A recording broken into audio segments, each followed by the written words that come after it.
भोपळ्याची भाजी तुम्ही अशी कधीच खाल्ली नसेल. ही सिक्रेट ट्रिक टाकली की भाजी लागते हॉटेलसारखी. लहान मुलंही आवडीने खातील अशी भोपळ्याची भाजी. एकदा नक्की बनवून बघा, पुन्हा पुन्हा बनवाल. नमस्कार मैत्रिणींनो, विहान अँड आई व्लॉग या चॅनलवर तुमचं स्वागत आहे. चॅनलला सबस्क्राईब केलं नसेल तर नक्की सबस्क्राईब करा. मी इथे भोपळा घेतला आहे, पूर्ण साल काढून घेणार आहे. हलक्या हाताने पूर्ण बाहेरची साल काढायची.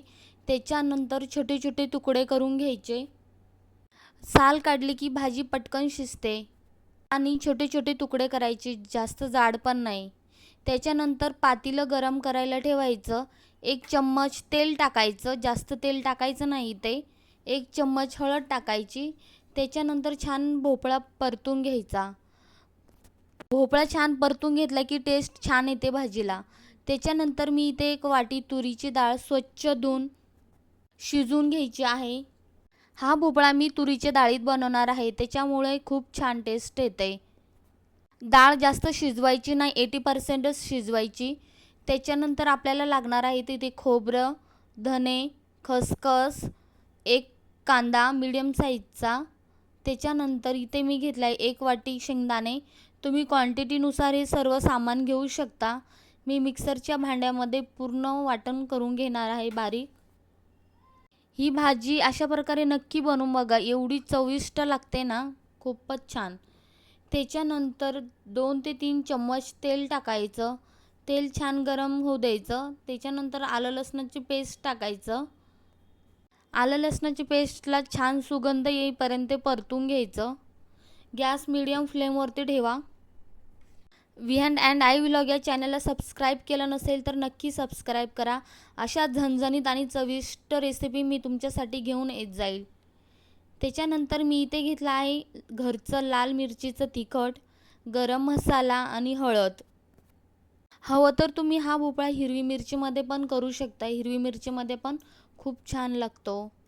त्याच्यानंतर हे मसाले छान व्यवस्थित परतून घ्यायचे.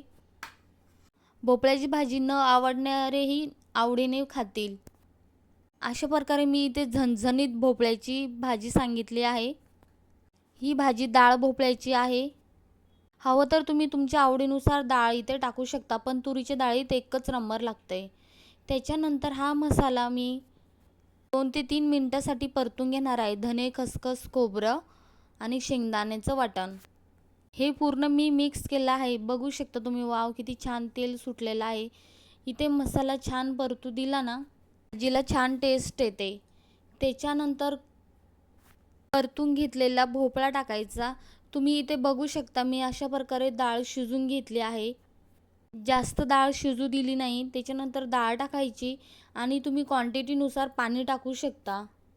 तुम्हाला घट पातळ कशी हवी आहे भाजी, त्याच्यानुसार तुम्ही पाणी टाकू शकता. तुम्ही माझ्या प्रत्येक रेसिपीला खूप छान सपोर्ट करताय, खरंच खूप थँक्यू. अशा झटपट आणि झणझणीत गावाकडच्या रेसिपी पाहण्यासाठी आत्ताच सबस्क्राईब करा. त्याच्यानंतर इथे बघू शकता मी क्वांटिटीनुसार मीठ टाकलं आहे. एक सिक्रेट टिप सांगायची म्हटलं तर इथं थोडंसं खोबरं खिसायचं आणि थोडासा गूळ टाकायचा, त्याने भाजीला टेस्ट छान येते. व्हिडिओ आवडला असेल तर लाईक करा, कमेंट करा, शेअर करा आणि चॅनलला सबस्क्राईब करा.